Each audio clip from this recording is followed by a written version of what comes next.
Hello दोस्तों, स्वागत है फिर से आपका एक बार अपने चैनल स्टडी लेवल पर।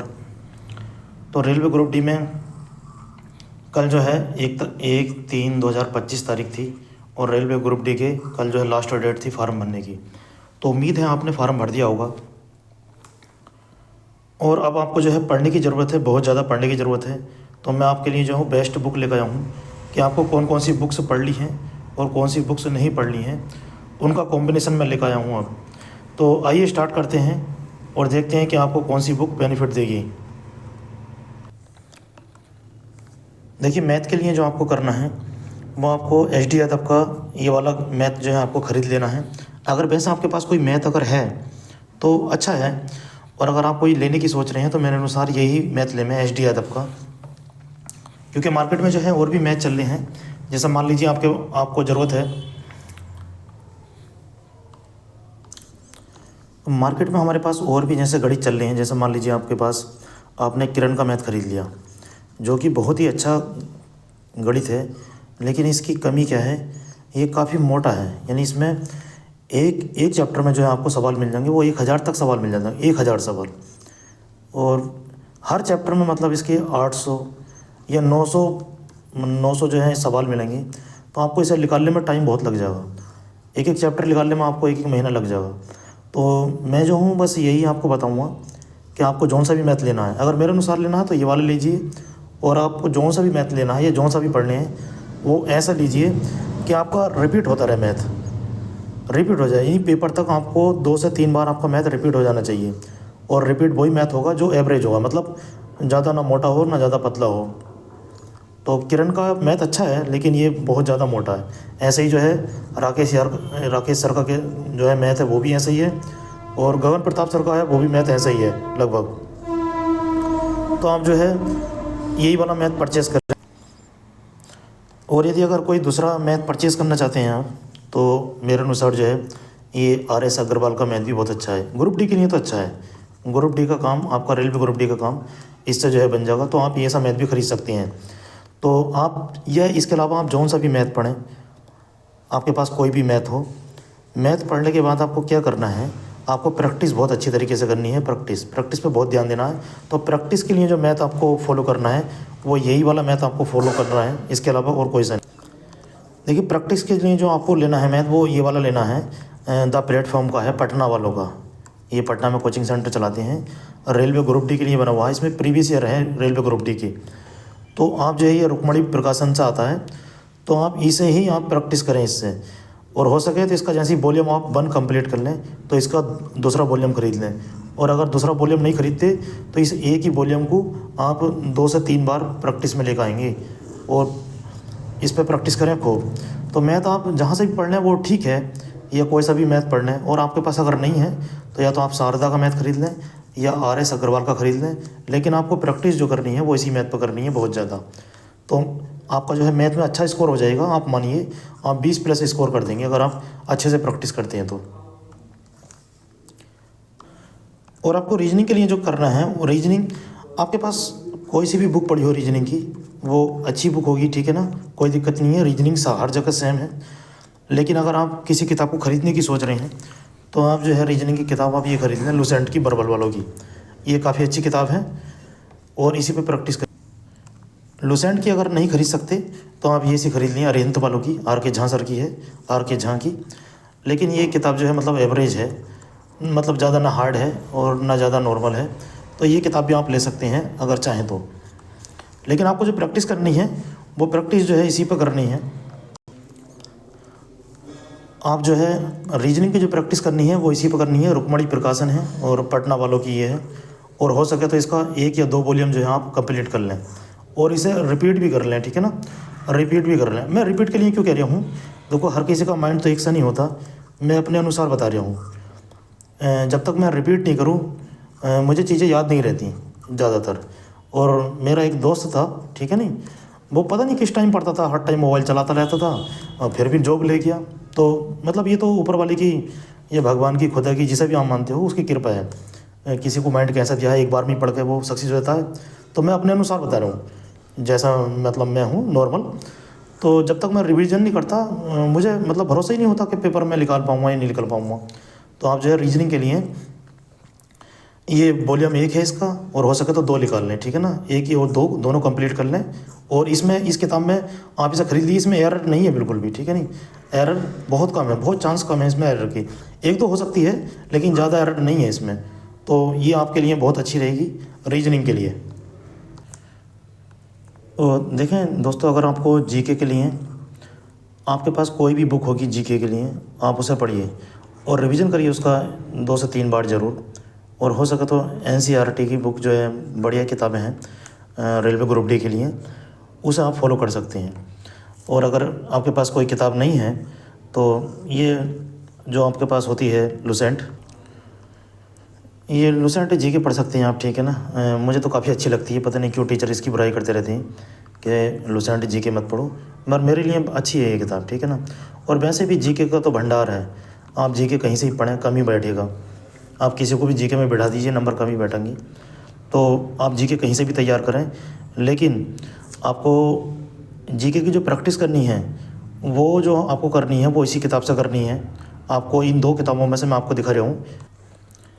यानी जीके पढ़ने के बाद अगर आपको बहुविकल्पी लगाने की ज़रूरत पड़ गई तो आपको ये जो है लुसेंट की आती है सामान्य ज्ञान, यानी इसमें ऑब्जेक्टिव टाइप ही सब क्वेश्चन है, टोटल जो क्वेश्चन बैठेंगे वो ऑब्जेक्टिव टाइप है। मान लीजिए आपने, जैसा मान लीजिए मौर्य वंश पढ़ लिया आपने, मौर्य वंश, तो आप उसका बहुविकल्पी कैसे लगाएंगे, तो मौर्य वंश के जितने भी क्वेश्चन हैं वो सब इस बुक में हैं। तो इससे आपका फ़ायदा हो जाएगा। यानी एक तो आप टॉपिक पढ़ लेंगे, कहीं से ही पढ़ना टॉपिक, लेकिन जब उसकी आप प्रैक्टिस करोगे तो उसके लिए ये बुक्स बहुत अच्छी है। तो मौर्य वंश के जितने भी क्वेश्चन हैं आप वहाँ से प्रैक्टिस कर लेंगे, तो आपका जो रिवीजन है 2 बार हो जाएगा। एक तो आपने टॉपिक पढ़ा और फिर दूसरा का जो आपने बहुविकल्पी लगाए उसकी हेल्प भी आपको मिल जाएगी, तो आपका ये है डबल बार जो है रिवीजन हो जाएगा। मान लीजिए आपने पढ़ लिया, जैसे कहीं से भी पढ़ लिया है आपने पंचवर्षीय योजनाएं पढ़ ली कि पंचवर्षीय योजनाएं कब स्टार्ट हुई, ठीक है ना, कब तक चली और कितनी थी। तो एक तो आपने टॉपिक ये पढ़ लिया, फिर उसके बाद आप इसका क्विज लगाइए, ठीक है ना। तो क्विज जो मिलेगा वो इस किताब में मिल जाएगा, और बहुत अच्छा क्विज है, ठीक है ना। इसमें जो है हर जितनी भी मतलब किसी भी एग्ज़ाम में क्वेश्चन आए हैं तो वो इस बुक में है। तो ये बुक काफ़ी अच्छी है प्रैक्टिस के लिए, जीके के लिए। और अगर आप ऐसी बुक्स नहीं खरीदना चाहते तो आप ये वाली बुक भी खरीद सकती हैं, ठीक है ना, अंकित भाटी सर की है, और ये बुक भी काफ़ी अच्छी है। और इसमें जो है ज़्यादातर जो है वो रेलवे के सवाल हैं, ज़्यादातर मोस्टली मैंने देखा है कि इसमें टोटल जो है वो काय के सवाल हैं, रेलवे के सवाल हैं। तो आप टॉपिक पढ़िए कहीं से भी, एनसीईआरटी से पढ़िए या आपके पास कोई जीके है उससे पढ़िए, लुसेंट से पढ़िए, कुछ भी टॉपिक पढ़ लिया। जैसे मान लीजिए आपने मुगल वंश पढ़ लिया, ठीक है नहीं, टोटल मुगल वंश पढ़ लिया, तो ये आपने पढ़ तो लिया, लेकिन आप इसका रिवीजन जो है इस किताब से कर सकते हैं। इससे कर लें या लुसेंट वाली से कर लें, ठीक है ना। लुसेंट वाली जो होती है बहुविकल्पी, वो मैंने आपने दिखाई थी अभी, तो कोई से भी आप इससे रिवीजन कर सकते हैं। और ये जो है बेस्ट तरीका है, यानी कहीं से टॉपिक पढ़ो और उससे संबंधित जो क्विज लगाने हैं वो आप ये सी बुक परचेज कर सकते हैं। ये भी अच्छी है, ठीक है ना, कोई दिक्कत नहीं है, आप इसे भी ले सकते हैं। तो इस प्रकार जो है आप जीके की तैयारी करें, काफ़ी अच्छा जीके होगा आपका, उम्मीद है मेरी। बहरहाल जीके तो भंडार है, ठीक है नहीं। कोई अगर ये कहे कि आपको मैं जीके से मैं 100 में से 100% कर दूं, तो ये तो बेवकूफ़ी है यार, क्योंकि जीके तो बहुत है, ठीक है नहीं। तो आप बस जीके को इसी तरीके से पढ़ें मेरे अनुसार, कि कहीं से भी टॉपिक क्लियर करें और टॉपिक से संबंधित जो है उसके क्विज निकालें, ठीक है ना। तो ये क्विज के लिए एक लुसेंट वाली और एक ये वाली बुक काफ़ी अच्छी रहेगी, बेनिफिट रहेगी आपके लिए। और जनरल साइंस के लिए, जनरल साइंस, क्योंकि रेलवे ग्रुप डी में जनरल साइंस काफ़ी आती है, ठीक है ना। 20 से आपको 25 क्वेश्चन इसमें देखने जो मिलेंगे। और ये जनरल साइंस जो है इजी होती है, ठीक है ना, कोई ज़्यादा हार्ड नहीं है, बहुत ज़्यादा इजी होगी। तो आपको जनरल साइंस के लिए क्या करना है, एक सबसे मतलब 100% ये बहुत अच्छा तरीका है जनरल साइंस के लिए। जनरल साइंस में रेलवे ग्रुप डी में अगर आप स्कोर करना चाहते हैं तो आपको क्या करना है, एनसीईआरटी किताबों को फॉलो करना है, ठीक है ना। कहाँ से कहाँ तक, 6 से 10 तक की, 6 से 10 तक की आपने अगर किताबें पढ़ ली एनसीईआरटी की, तो मैं मानता हूँ कि आपको जो है इसमें स्कोर अच्छा रहेगा, ठीक है ना। मैंने खुद जो है इसमें प्रैक्टिस करी थी एनसीईआरटी की, और मेरे जो है उसमें जो है 20 क्वेश्चन आए थे, ठीक है नहीं। 20 में से मेरे 18 बिल्कुल क्लियर हैं, ठीक है नहीं, यानी 18 क्वेश्चन मेरे बहुत अच्छे हैं, और 2 ही क्वेश्चन जो है मेरे मात्र कटे हैं। तो मैं तो ये कहता हूँ कि आप एनसीईआरटी पढ़िए, ठीक है नहीं। और ये किताबें जो होती हैं ना 6-7 की, ये बहुत मतलब छोटी छोटी होती हैं, आप इसे 5 से 10 दिन में आप इन्हें फिनिश कर देंगे, ठीक है नहीं। लेकिन हाँ, 9th की और 10th की किताब जो है आपका टाइम ले लेगी, 1 से 2 महीने ले लेंगी। लेकिन ये किताब बहुत बेस्ट है। रेलवे ग्रुप डी के सवाल बिल्कुल 2 कॉपी ऐसी रखे हुए मिलेंगे हमें जैसे इसमें होते हैं। तो आप जो है NCERT बुक को फॉलो करें जनरल साइंस के लिए। और इन किताबों को कंप्लीट करने के बाद आप कोई भी एक बुक ले लें जो 1 लाइनर फॉर्मेट में हो, यानी कि जिसमें 1 लाइनर हो, साइंस जो है 1 लाइनर हो, तो आप वो सी बुक खरीद लें, ठीक है ना। और उसके लिए मैं आपको कहूँगा कि ये आती है रेलवे स्पीडी की बुक आती है रेलवे सामान्य ज्ञान से। तो इसमें जो है रेलवे के ही जितना भी विज्ञान है वो है प्रीवियस ईयर, वो सब क्वेश्चन आपको इसमें मिल जाएंगे। तो आप NCERT पढ़ने के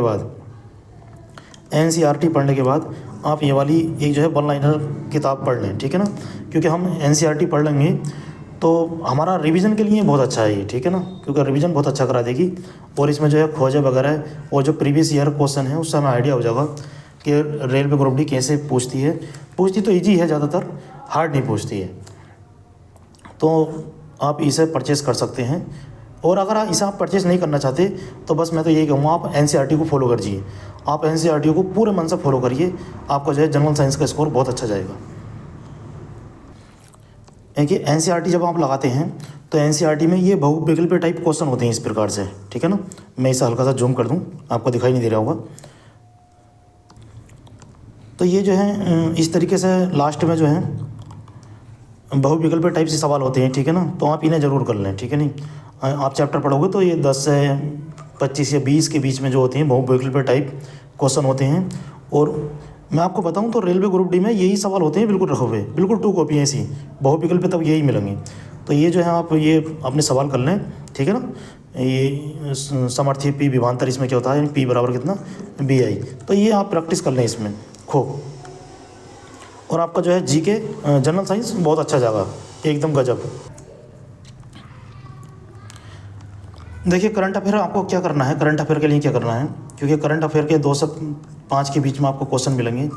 तो करंट अफेयर के लिए आपको ये वाला चैनल जो है आपको फॉलो करना है, ठीक है नहीं। ये पता नहीं कौन भाई है, लेकिन इनका करंट अफेयर मान लीजिए 100% आपको बेनिफिट देगा और आपने इन्हें फॉलो कर लिया तो। इनकी जो वीडियो होती है 25 से 30 मिनट के बीच होती है। तो और इसमें 25 से 30 मिनट में ये इतना रिवीजन करा देते हैं बहुत ज़्यादा। तो मैं तो ये कहता हूँ कि करंट अफेयर के लिए आप 2 से 3 घंटे वाली क्लास ना देखें, 1.5 घंटे वाली क्लास ना देखें, 1 घंटे वाली क्लास ना देखें, ठीक है ना, क्योंकि ये बहुत ज़्यादा टाइम ले लेंगी। तो मेरे अनुसार आप जो है इस चैनल को फॉलो करें, ठीक है ना। बहुत अच्छा करंट अफेयर पढ़ाते हैं ये, और इनके क्वेश्चन आपको मिलेंगे, ठीक है ना। और जो भी सीट ये रिवीजन कराते हैं अपनी करंट अफेयर की क्लास में, उसे जो आपको 2-2 3 बार पढ़ लेना है, ठीक है ना। पॉज करके, जैसे वीडियो चल रही है तो आपको क्या करना है, पॉज कर लेना है और उस सीट को जो है पढ़ लेना अपने आप से 2-2 3 बार। तो मान लीजिए कि करंट अफेयर के आपके अगर क्वेश्चन आ गए तो वो आप सॉल्व करके ही आओगे, ये ऐसा मान लीजिए कि मेरा विश्वास है, क्योंकि ये करंट अफेयर बहुत अच्छा पढ़ाते हैं। और मैं इन्हें प्रमोट नहीं कर रहा, ये मतलब ऐसा मान लीजिए आप कि अच्छा पढ़ाते हैं बहुत ज़्यादा, ठीक है नहीं, कोई मतलब दिक्कत नहीं है, अच्छा आपका करंट अफेयर जाएगा। और मुझे ये पता भी नहीं कि ये बंदा कौन है, लेकिन करंट अफेयर इसका कमाल है, एकदम गजब है करंट अफेयर इसका। तो आप करंट अफेयर के लिए इन्हीं फॉलो करें। क्रैक एग्जाम से इनका जो है चैनल है, 1-2 वीडियो देख लें आप, अच्छी ना लगे तो करंट अफेयर जहाँ से भी आप तैयार करते हो वहाँ से कर लें। मगर मैं तो यही कहूँगा कि करंट अफेयर के लिए 2-2 2.5 घंटे वाली क्लास नहीं देखें आप, ठीक है ना, कोई फ़ायदा नहीं है उनसे। तैयारी करें और स्मार्ट तैयारी करें बहुत। तो आप जो है करंट अफेयर के लिए इसी चैनल को फॉलो करें। देखिए दोस्तों, लास्ट में जो करना है हमें वो क्या करना है, लास्ट में जो करना है वो हमें ये करना है कि हमें बीच बीच में, यानी हर हफ्ते, हर सप्ते, 7 दिन में, 5 दिन में या 4 दिन के अंदर अंदर आपको एक टेस्ट देना, फुल टेस्ट ग्रुप डी का दे लें या NTPC का दे लें, दोनों का सिलेबस सेम ही है लगभग, प्री का तो सेम ही है। तो आपको क्या करना है, आपको या तो टेक्स्ट बुक पे या ओलिव बोर्ड पे या फिर ये जो है रोजगार भी अंकित सर हैं, इनके चैनल पे जो है फ्री आता है एक टेस्ट, ठीक है ना, हर संडे टेस्ट देते हैं फ्री। तो आपको क्या करना है, इनका फुल टेस्ट लगाना है, और फुल टेस्ट लगाने के बाद आपको देखना है कि हमारी जो रैंक बननी है वो क्या बननी है, हमें अभी कितनी सुधार की ज़रूरत है और कितनी सुधार की ज़रूरत नहीं है। तो आप जो है एक टेस्ट ज़रूर लगाएंगे, फुल टेस्ट, क्योंकि फुल टेस्ट ही हमें बताता है कि हमारी रैंक कहाँ चल रही है, हमें सुधार की ज़रूरत है कि नहीं है, ठीक है ना। तो ये जो है आप मैंने जो बताया है आप ये पैटर्न जो है फॉलो करिए और आप दिमाग से अपना टेंशन निकाल दीजिए कि हमारा सिलेक्शन होगा कि नहीं होगा, ठीक है ना। जब हमने फार्म भर दिया और अगर हमें पढ़ना है तो बस जी जान से पढ़ना है, ठीक है नहीं। आप ज़्यादा सोच विचार मत कीजिए, ज़्यादा सोच विचार करना, ठीक है ना, ठीक नहीं है, ज़्यादा हमारी पढ़ाई में जो है डिस्टर्ब कर देता है। तो इस तरीके से आप जो है अपनी तैयारी कीजिए और यकीन मानिए आपका स्कोर अच्छा ही जाएगा, ठीक है नहीं, ख़राब नहीं जाएगा। अगर इस तरीके से आप पढ़ते हैं तो आप एक टेस्ट ज़रूर दें में, हर तीसरे दिन, 5वें दिन और हो सके तो 7वें दिन तो ज़रूर ही दें, ठीक है ना। हफ्ते में एक टेस्ट लगाना ज़रूर होता है और ये टेस्ट हो सके तो आप मोबाइल पर ना दें, ठीक है ना। आप जो है लैपटॉप पे ही देने की कोशिश करें और माउस की सहायता से देने की कोशिश करें, ठीक है ना। अगर आपने माउस की सहायता से अगर आपने टेस्ट नहीं दिए तो आप यकीन मानिए, या तो आप ऐसा मान लीजिए कि आपने पहले ही कहीं 2-3 टेस्ट दे रखे हों, ठीक है ना, लैपटॉप वगैरह पे, और अगर आप नहीं दिए और पहली बार में आप चले गए तो आप माउस को अगर इधर करोगे नहीं तो आपका इधर जाओ, यानी हाथ कब कपाएंगे आपके। तो इस तरीके से आप फॉलो कीजिए और उम्मीद है इस बार मैं चाहता हूँ आपका जो है सिलेक्शन होगा।